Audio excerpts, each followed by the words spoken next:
ఎప్పటికప్పుడు పాచిపోయిన పాత చింతకాయ పచ్చడి అన్నట్లుగా కొంతమంది ఈ భారతదేశాన్ని ఎలాగైనా దిగజార్చాలని ప్రయత్నిస్తూ ఉంటారు. చూడండి, ఇక్కడ భారతదేశం వేరు, ప్రస్తుతం పాలిస్తున్న బీజేపీ వేరు. మన దేశాన్ని గురించి మాట్లాడుతున్నప్పుడు బీజేపీని కలపకండి.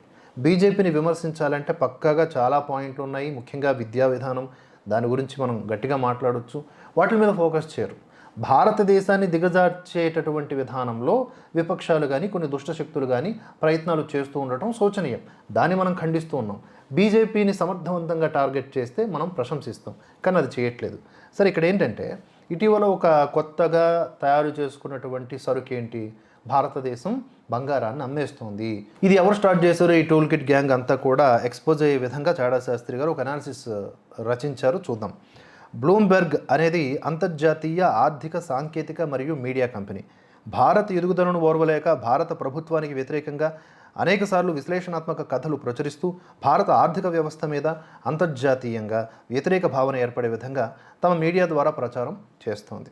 ఈ తరహాలో ఒక బ్లూంబెర్గ్ మాత్రమే కాదు, New York times, the economist, Washington post, BBC మరియు ఇస్లామిక్ మీడియా అయినటువంటి అల్ జజీరా వంటి సంస్థలు అన్నీ కూడా గత కొద్ది సంవత్సరాలుగా భారత్కి సంబంధించి ఇదే విధంగా వ్యవహరిస్తూ ఉన్నాయి. కానీ విచారించవలసిన విషయం ఏంటంటే ఈ విశ్లేషణలన్నీ కూడా ఎక్కువగా రాసేది దేశంలోనూ విదేశాల్లోనూ నివసించే భారతీయులే, మరియు వీరికి తోడు విదేశాల్లో స్థిరపడ్డ కొంతమంది పాక్ మీడియా గాళ్ళు. పశ్చిమాసియాలో జరుగుతున్న ఉద్రిక్తతల వల్ల రూపాయి విలువ పడిపోకుండా కాపాడడానికి, విదేశీ మారక నిల్వల్ని పెంచడానికి ఆర్బీఐ మే 22తో ముగిసిన 2 వారాల్లో దాదాపుగా $12 బిలియన్, అంటే సుమారు 1,00,000 కోట్ల రూపాయల విలువైన బంగారాన్ని అమ్మేసి ఉండవచ్చు అని గత వారం ఎకనామిక్స్ విశ్లేషకుడు అభిషేక్ గుప్తా పబ్లిక్ డేటా ఆధారంగా ఒక అంచనాకు వచ్చి రాసినటువంటి కథనాన్ని ఆర్బీఐని ఏ వివరణ కోరకుండా బ్లూంబెర్గ్ పత్రిక ప్రచురించేసింది. ఎందుకంటే తన ఎజెండాలో భాగం కదా. ఈ వార్త బయటకు రాగానే దేశీయ ఆర్థిక మార్కెట్లలో తీవ్ర గందరగోళం నెలకొని ప్రతిపక్షాలు కూడా ప్రభుత్వాన్ని విమర్శించడం ప్రారంభించాయి. అయితే కేంద్ర ప్రభుత్వం ఆర్బీఐ వెంటనే స్పందించి ఈ వార్తను తీవ్రంగా ఖండించి ఆ వార్త పూర్తిగా అబద్ధం అని, ఆర్బీఐ తన బంగారాన్ని అమ్మిందనే వార్తల్లో ఎలాంటి నిజం లేదని అధికారికంగా స్పష్టం చేశాయి.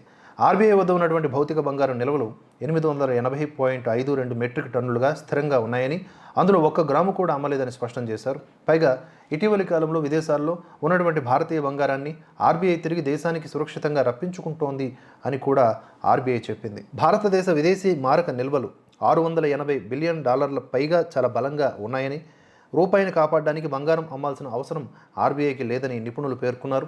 భారత ప్రభుత్వం మరియు ఆర్బీఐ తీవ్రంగా స్పందించడంతో బ్లూంబెర్గ్ వెనక్కి తగ్గి తాము ప్రచురించిన నివేదికలో వాస్తవాలు లేవని అంగీకరించింది. తాము వేసిన తప్పుడు అంచనా కథనాన్ని పూర్తిగా డిలీట్ చేసి దానికి బదులుగా ఆ మొదటి పేజీ వార్తను ఉపసంహరించుకున్నట్లుగా ప్రకటించింది. ఎవరో విదేశీయులు దేశానికి మరియు దేశ ఆర్థిక వ్యవస్థకు నష్టం కలిగించే వార్తలు ప్రచురించినప్పుడు అవి నిజమా కాదా అని కనీసం చెక్ చేసుకోకుండా వాటిని పట్టుకొని ఈ దేశంలో భారీగా ప్రచారం చేసే పని రాహుల్ ముఠా మరియు మోదీ ద్వేషులు తమ భుజాన వేసుకొని ప్రత్యక్షంగా ఆ విదేశీ ద్రోహులకు ఇక్కడ వంత పాడుతూ భారత్ ఆర్థిక వ్యవస్థకు నష్టం కలిగేటట్లుగా ప్రవర్తిస్తూ ఉన్నారు. జలియన్వాలా కాల్పులకు ఆదేశాలు ఇచ్చింది విదేశీయుడు అయినా వాడి ప్రణాళికలు ఖచ్చితంగా నిజాయితీగా అమలు చేసి తోటి భారతీయుల్ని కాల్చి చంపింది ఇటువంటి బానిస మనస్తత్వం ఉన్నటువంటి భారతీయులే అనే సంగతి మనం ఎప్పుడు కూడా గుర్తుంచుకోవాలి. ఇది చాడా శాస్త్రి గారి విశ్లేషణ.